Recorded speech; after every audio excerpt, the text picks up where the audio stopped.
new homes. We're going to talk about second-year breakout quarterbacks and the Jaguars maybe getting a little too cute with their first-round draft pick. We'll talk NBA Finals and Major League Baseball news as well. That's what's cooking on today's Sports Stove Podcast. From Belly Up Sports and the Belly Up Podcast Network, you're listening to the Sports Stove Podcast with your host, Vince Stover. Hey, good looking, what you got cooking? How's about cooking something up to me?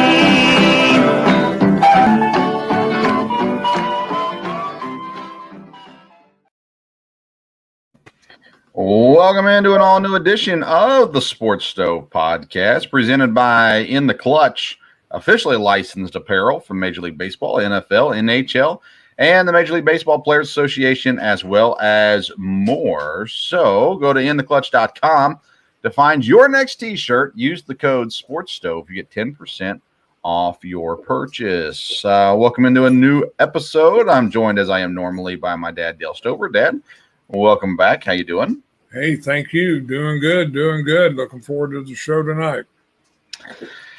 It's a hot one out there, Dad. Yes. My goodness. Today, actually, I didn't think today was as bad as yesterday. The temperature was higher. Humidity was down a little bit, at least here in Kentucky. But this hot weather is a good reminder that we are right around the corner from NFL football, college football, and other things as well. For sure going on there. Some news broke today, Dad. Richmond, Kentucky, which is down here where I am.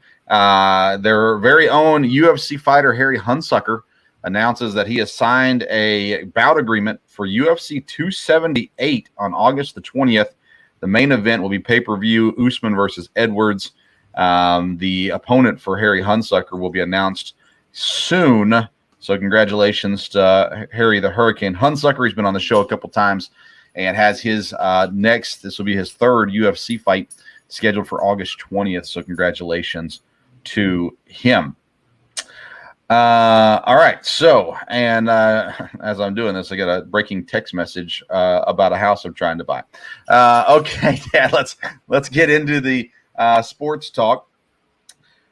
NFL talk, Baker Mayfield, he's been, we've talked about him a lot here recently. Jimmy Garoppolo, another quarterback that is currently under contract somewhere but doesn't have a team to go to.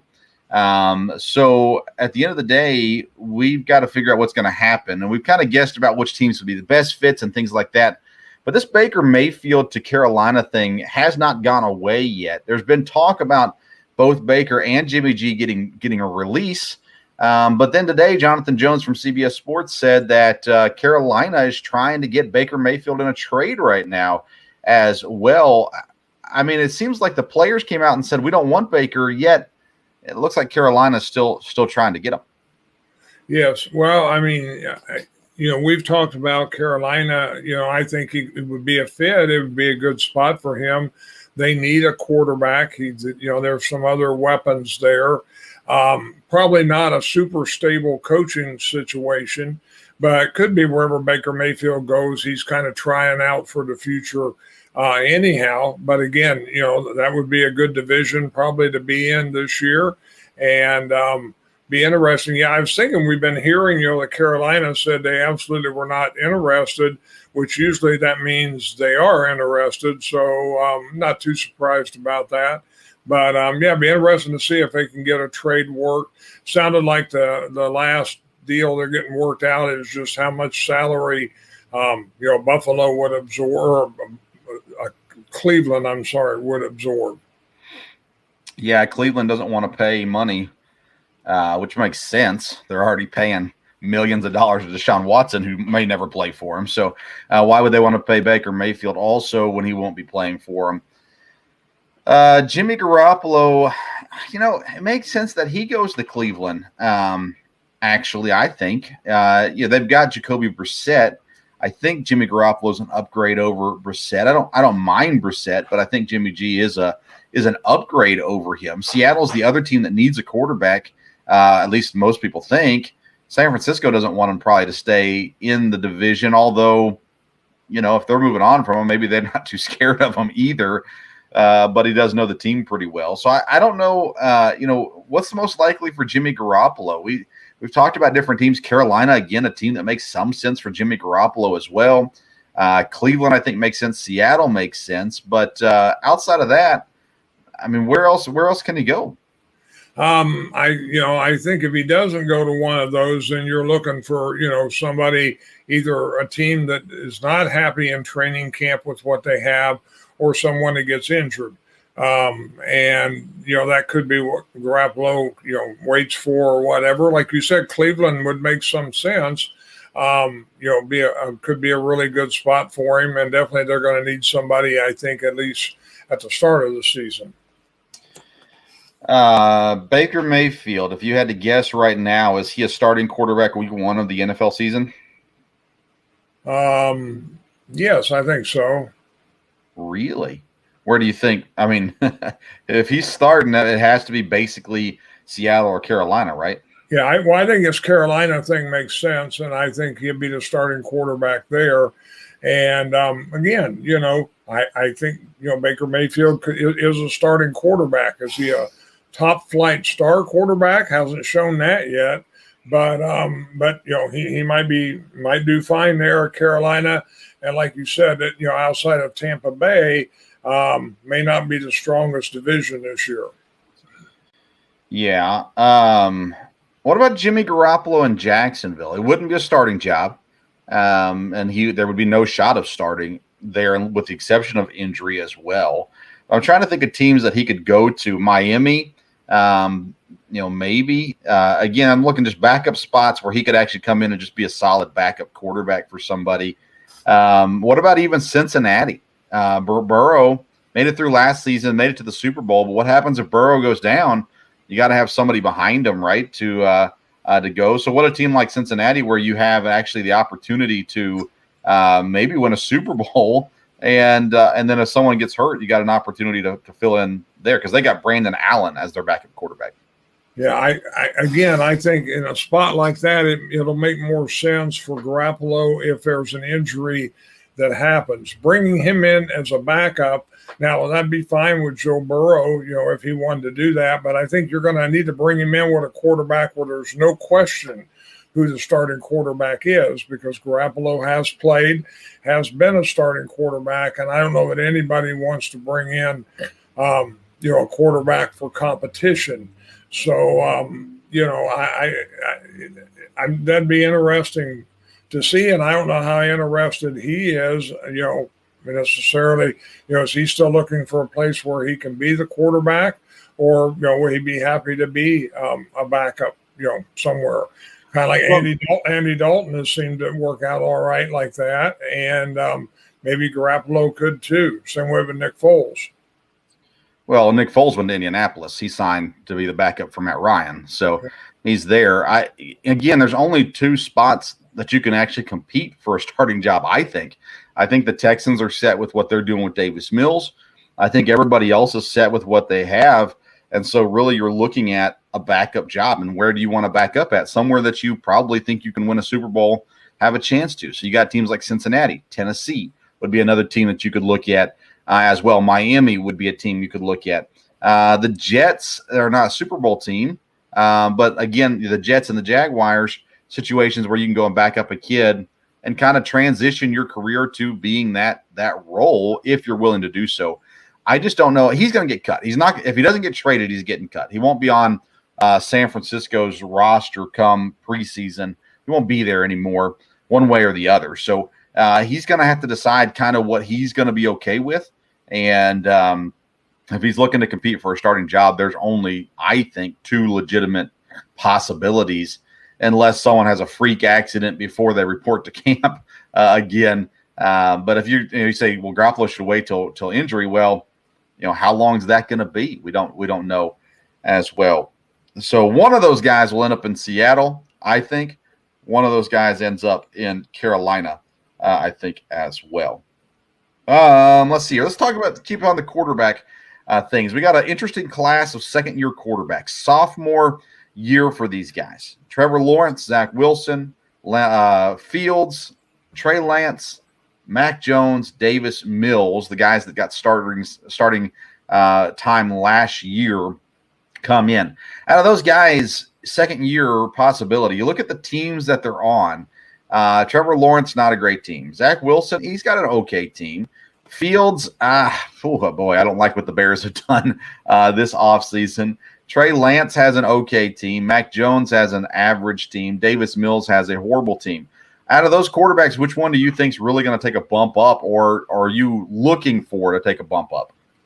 I think Zach Wilson's one that is most set to have a bump up. Now, again, there's some good teams in his division, but I think things will be going well. They've made some pickups in the offseason. They've done some things with free agency. Seem to be good things with the draft. And I think the Jets, again, it's going to be tough in that division. But as far as a quarterback coming around, I think, Wilson could prove that he is the long-term guy. And to me, that would be, the best shot of the bunch. But I think, they're all going to get a chance to start. So we will see. But I think Zach Wilson, of course, Mac Jones, did great last year, there. So unless he has a sophomore slump, again, like you said, not necessarily on an excellent team, but he would know the system and everything there. I think that would make sense. Trevor Lawrence, I still think is going to be a really, really good quarterback, but I don't know if Jacksonville right now, again, I think Peterson will be a good coach for him. I think he'll have a good year, but I don't know if it'll be as good as the other two. Trey Lance, I think makes sense for, he'll probably get the chance to start and a chance to play and probably will develop a lot. I'm not sure mentally he is there as far as grasping everything with the system and would be, comfortable as maybe some of the other guys would be. We all talked about Justin Fields, at the draft. He probably has as much ability as any of them. But like I said, he's with a mess of an organization. It really is. And there's going to be a lot of pressure. I don't know that he has all the weapons he needs. And there's going to be a lot of pressure put on him, I think, because of the way, the new general manager and everybody has talked that, and I think he'll be a really good quarterback.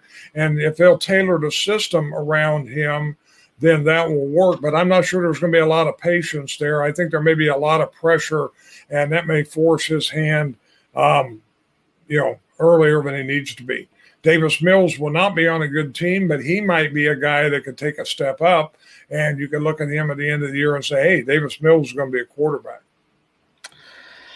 Yeah, definitely. And he's going to have to be this year unless he, if he doesn't, he loses his job because they're going to draft a quarterback number 1 overall next year unless he can get them to win, 6 or 7 games and have to be the 3rd or 4th or 5th pick in the draft because the top 2 picks are going to be quarterbacks more than likely in the next draft. Let's kind of go through them. Trevor Lawrence, Jacksonville. I like what Jacksonville did in the offseason. They've kind of helped out their offensive line a little bit, bringing in Brandon Sharf. They re-signed Cam Robinson. They bring in weapons, Evan Ingram at tight end, Christian Kirk at wide receiver. Zay Jones comes in from Las Vegas as well. They don't have a traditional number 1 wide receiver, but I really like the group that they have at wide receiver. Defensively, they go out and draft 3 guys. Devin Lloyd, Trevon Walker went first. And Chad Muma there in the first 3 rounds. We'll get to Trevon Walker here in a second.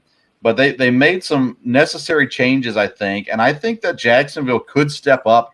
Not playoff team step up, but that division is pretty weak overall. And it's actually available for the taking. Indianapolis would still be the team I'd take first. Tennessee is still going to be up there as well, but neither of those teams are great teams, I don't think, at least. And so there's actually a little room to wiggle there for Jacksonville where they could have a decent year and pull out 6, 7, 8 wins here in year 2 of Trevor Lawrence. And I expect him to make a big step up from last year and start to show what he could be coming down the line. New York Jets, they as well, I love what they've done in the draft recently. They get Garrett Wilson at Ohio State. Last year they got Elijah Moore. Their offensive line is pretty well set, pretty solid guys. Don't love their tight ends. CJ Uzoma comes over from Cincinnati, but it is what it is. So Zach Wilson has some weapons now and an opportunity to do something. And they've got a really good defense as well. They should have a really good defense there in New York. So some of the pressure should be off of him because the defense should set them up for at least a little bit of success. I already said Justin Fields, as much as I like him, I don't think the Bears are setting him up for success at all. Trey Lance is an interesting one. He had a whole year to sit. He played sparingly in year one, had a whole year to sit. Looks like they've got everybody back. And so there's an opportunity there. He's got some dynamic offensive talent around him too, led by George Kittle. They got a good running game. Deebo Samuel supposedly is going to be there and play and all that kind of stuff as well. So there's potential. Mac Jones and the Patriots, that division's getting tougher and tougher. They go out and get Devontae Parker this year, which should help a little bit Mac Jones. And they've got two tight ends who underperformed last year, but should be really good. So Mac Jones could take a step forward as well. And then Davis Mills, you kind of already talked about him. I think Davis Mills could have a good year. At the moment, he still has Brandon Cooks on the roster. They drafted John Mechie as well. So they've got some talent there. I don't love their tight ends. They don't have anybody you probably ever heard of at tight end, at least not recently. And the defense is lackluster as well. So Houston's going to be bad, but that means you're going to throw the ball a lot. So statistically, Davis Mills could have a really good year as well. But if I'm looking for big jumps, Dad, I'm looking at Trevor Lawrence and Zach Wilson, picks 1 and 2 last year. And for no other reason, they've got a year under their belts. They played for a year, even though there were injury issues there as well. I expect both of them to make big steps up. I expect New York to be fighting for the playoffs. I expect Jacksonville to be much improved in their record as well. And just to see Trevor Lawrence, like I said, starting to show that he is that next superstar quarterback, like everybody compared him to Andrew Luck. I think we have to start seeing that already this year. What do you think on that? Yeah, I mean, I think Trevor Lawrence, I think he's going to be a really, really good quarterback and could end up being one of the elite ones. Again, he's got a new coaching staff and everything, so we'll just see how it goes, but they should know how to handle him. And, I think he could be a lot better. And like you said, he is in, a weaker division there. And like I said, I think Zach Wilson's set up for a good year too. So it'll be interesting to see how these second-year guys do. And like you said, as the year goes on, it'll be interesting, the pressure on quarterbacks because of the draft this year. There should be a lot of good quarterbacks drafted or to draft. And, that may put some added pressure on several quarterbacks.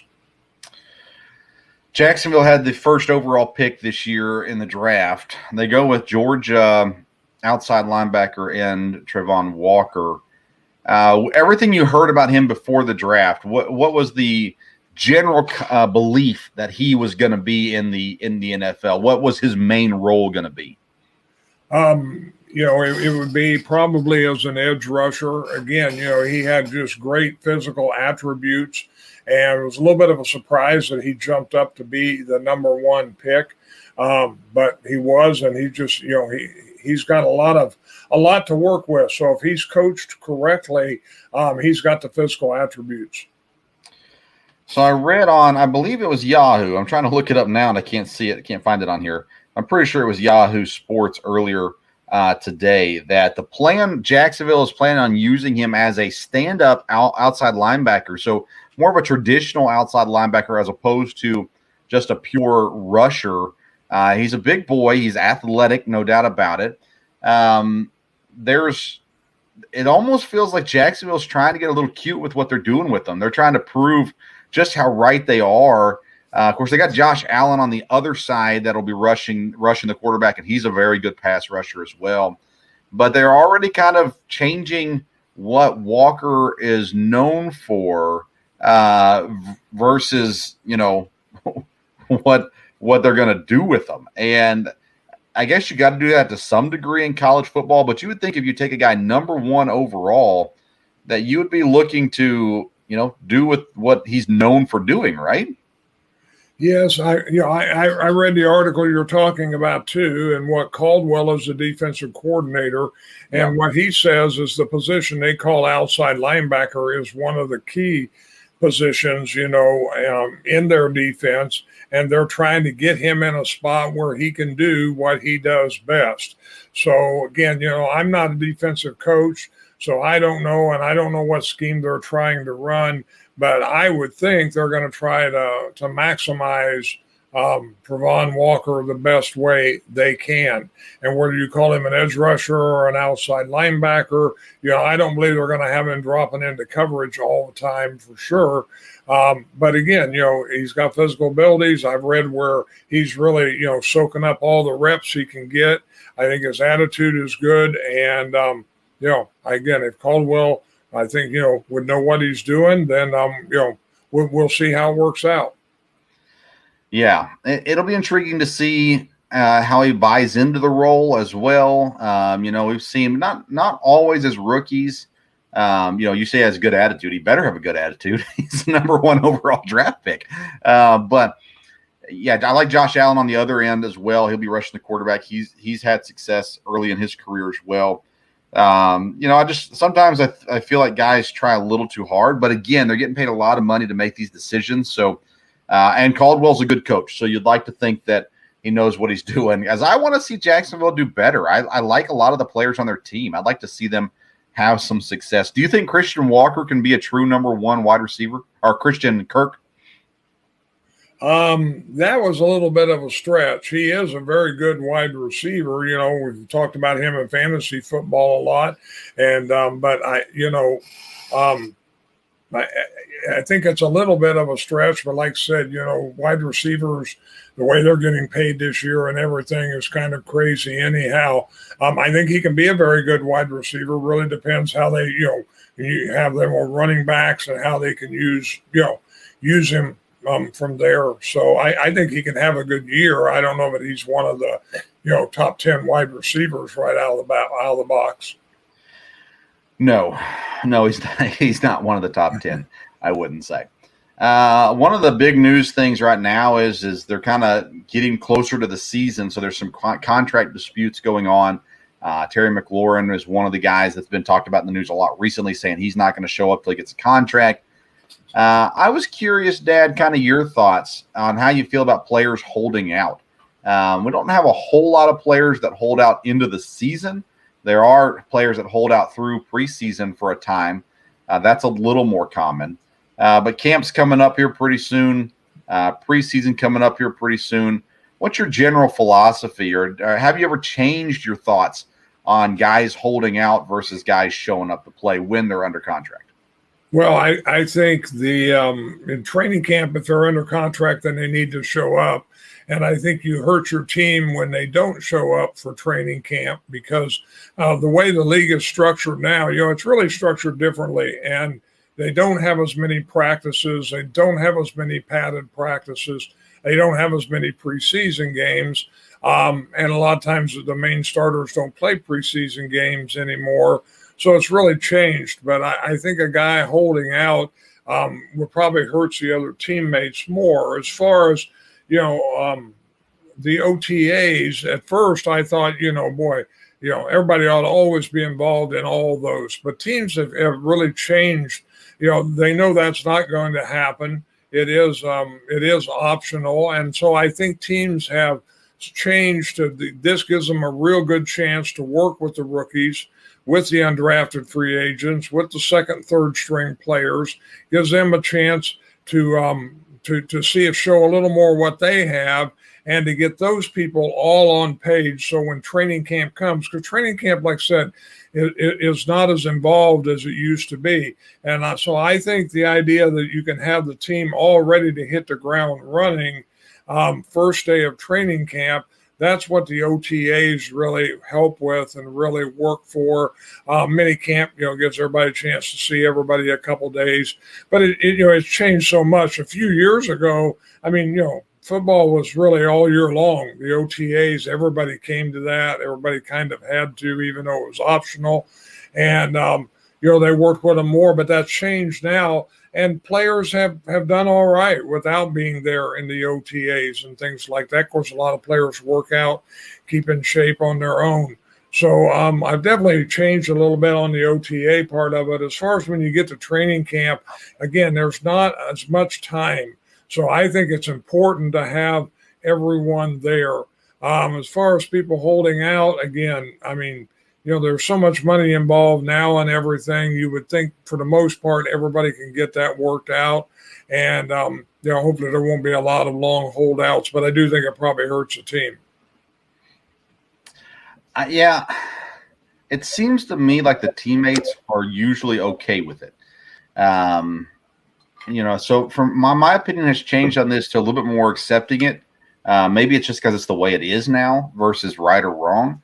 But it seems like in most cases, the teammates are fine with it. They understand the situation because we've seen a lot of guys get injured and, just by running, like making a cut or running a route, and all of a sudden their ACL blows. I mean, Odell Beckham did it in the Super Bowl.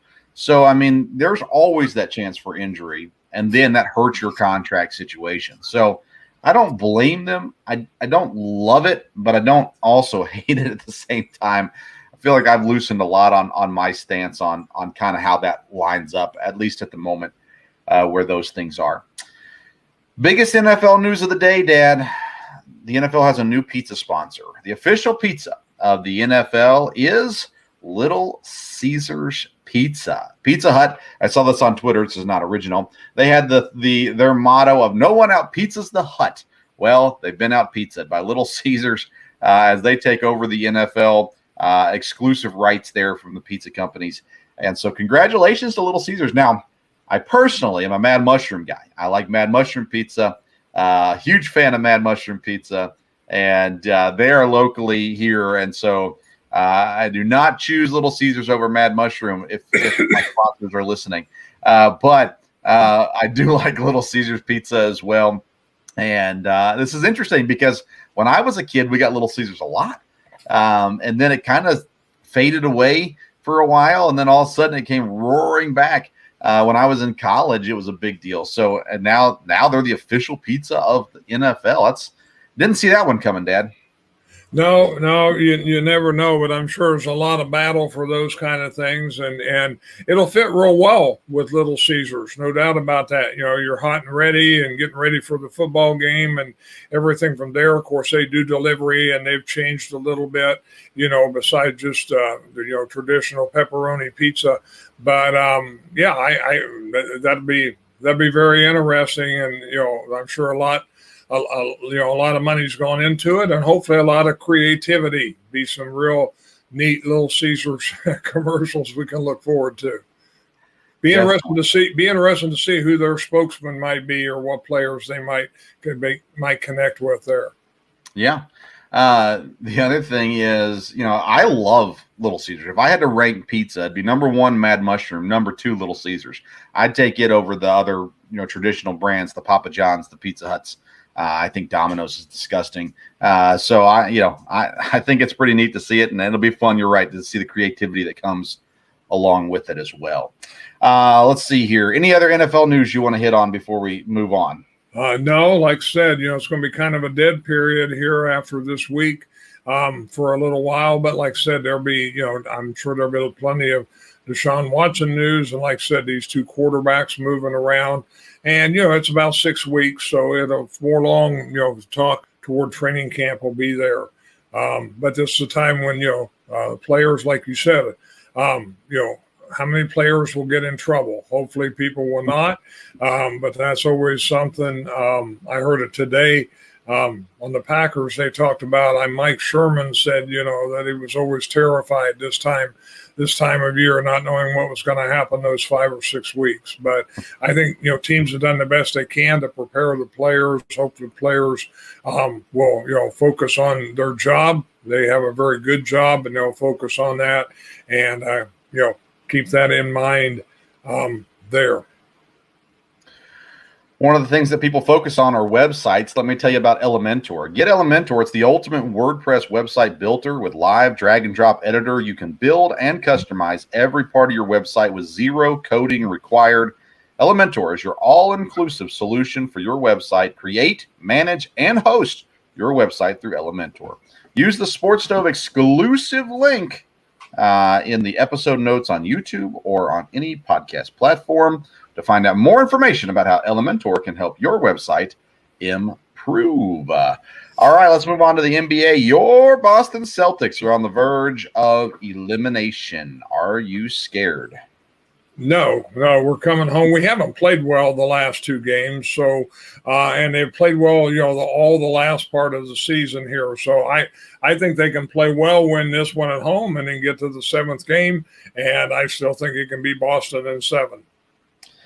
Boston is the favorite Thursday night, 4-point favorites over Golden State in Boston. I don't know, Dad. It seems like the Warriors have kind of found their groove, and I think maybe they finish it off in Boston. I think about it. I think it's always better for a team to win at home when they clinch and win the championship and celebrate at home, especially when we're talking about opposite sides of the country. But I think Golden State comes in with the understanding, hey, we cannot let this drag out. We need to finish it off. I think Golden State takes it in game number 6 over Boston, but we will see. It's been an interesting back and forth so far for these two teams. Let's get into some Major League Baseball talk. Lots of injuries. Walker Buehler out for 6 to 8 weeks. Ozzy Albies breaks his foot, I think, swinging the bat at a ball or something like that. And then Steven Strasburg came back from injury, one start, and now he's back on the IL. We're kind of in that spot in the season, Dad, where it's just like a ton of injuries. Guys that seem like we're starting to come back off the injury list, but it seems like just as fast new guys are going on the list. Yeah, it really does from there. And, there's been a lot of that, a lot of injuries.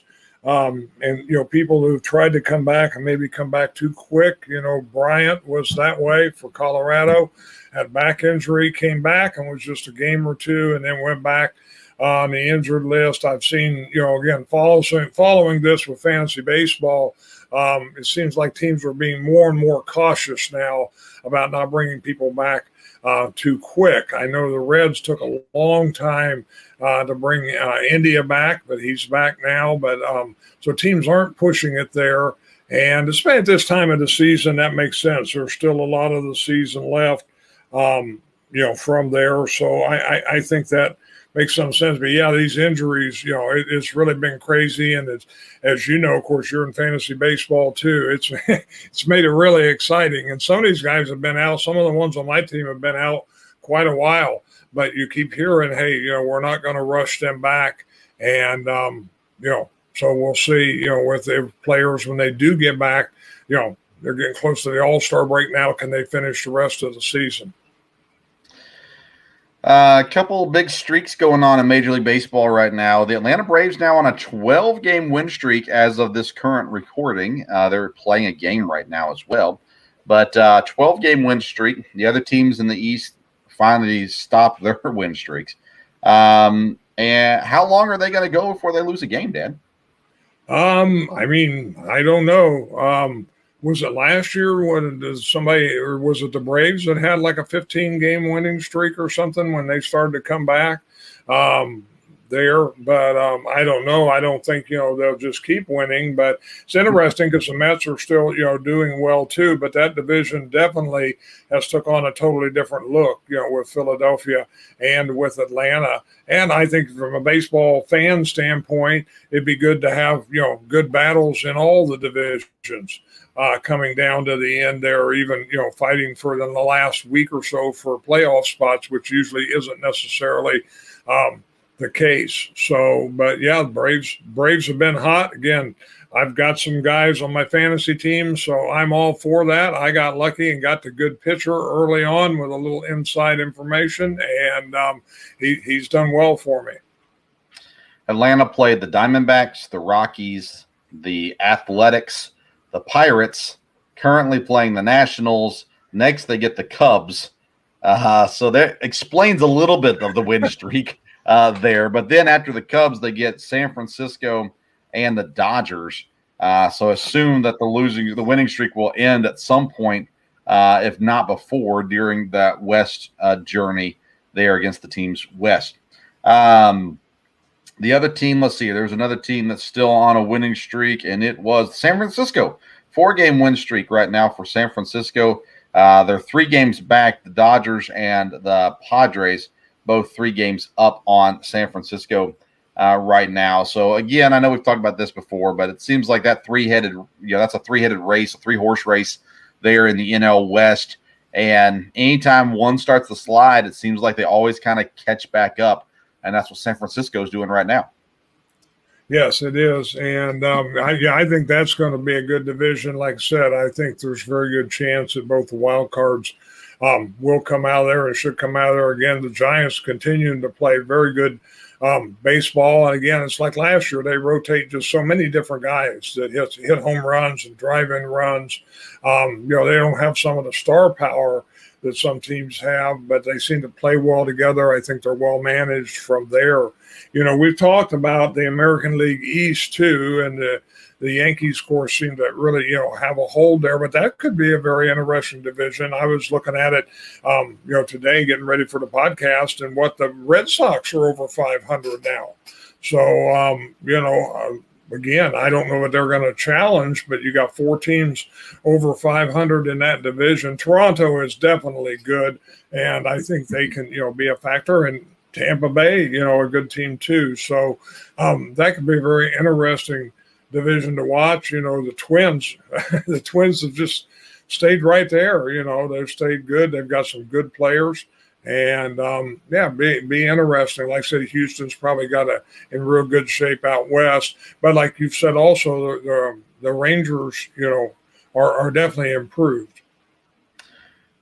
Yeah, the Rangers. Well, let me get the Red Sox first. They're 4th in the division. They're 6th in the American League. so even though they're struggling in their division, they're doing well compared to the rest of the American League. Texas, though, was the team I want to go to next. 29-31, so they're still under 500. They are on a 3-game win streak. This is a team, again, they made moves in the offseason, bringing in Marcus Semien, Corey Seager. Their rookie of the year last year, Garcia, is playing fairly well also. They're kind of going back and forth between different catchers at the moment. Pitching-wise, they've actually kind of held their own to some degree. They don't have great win-loss records, but they're not pitching horrible either. Actually, their main pitcher, the guy that's doing the best for him, Martin Perez, he's having himself quite the season, a 2.45 ERA. 4-1, I believe, is his record. Now I say that, and I think I'm probably wrong on that. But I just had it, and now I can't find it. 4-2.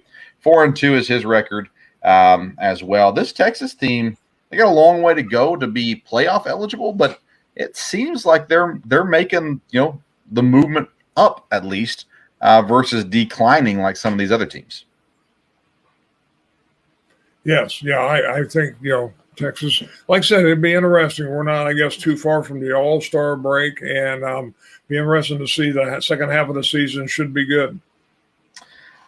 Speaking of All-Star break coming around this time is when we start talking about trades. Joey Votto, he plays for the Cincinnati Reds, which is just down the road from you. Is he going to get traded here this year? I mean, Cincinnati stinks.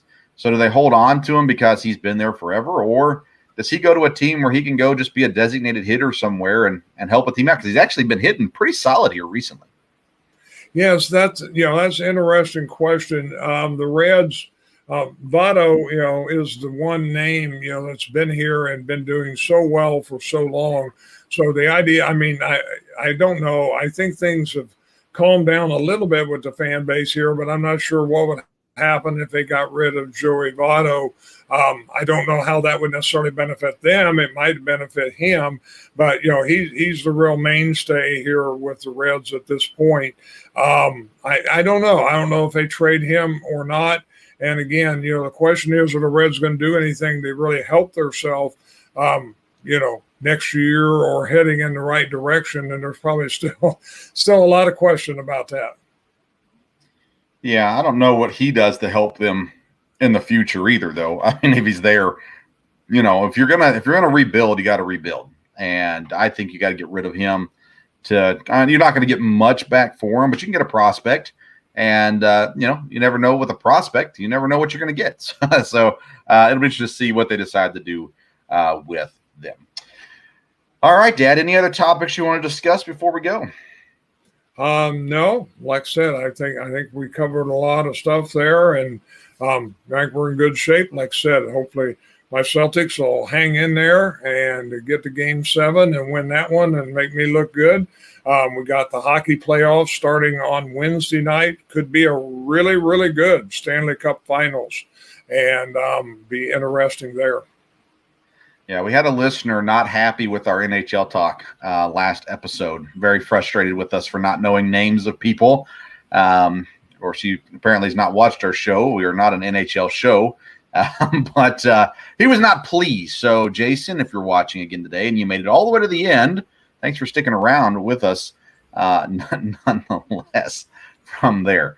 Well, if you don't like the content, don't listen. It's okay. We can do without you. But we do appreciate people listening, and thank you for your support, for sticking with us, even if you don't like everything that we talk about. A couple of ways that we can help you out. Number one, go to intheclutch.com. Get yourself a T-shirt. They got a lot of neat T-shirts there. If you use the code SPORTSSTOVE at checkout, you get 10% off your purchase. Don't forget about the exclusive Sports Stove link for Elementor. If you have a website or want a website, you need to check them out. They do a lot of great stuff. They make it very, very simple to have a professional-looking website. Everybody looks at your website. If it doesn't look great, Elementor can help you with that as well. Follow us on Twitter and Instagram at Sports Stove. We will not have a new episode coming out Wednesday night, Thursday morning. We will be back again, though, Sunday night for another live episode, and the audio will be available on Monday morning as well. All righty. Thank you so much for tuning in to today's Sports Stove podcast. Until next time, we'll see you around the sports.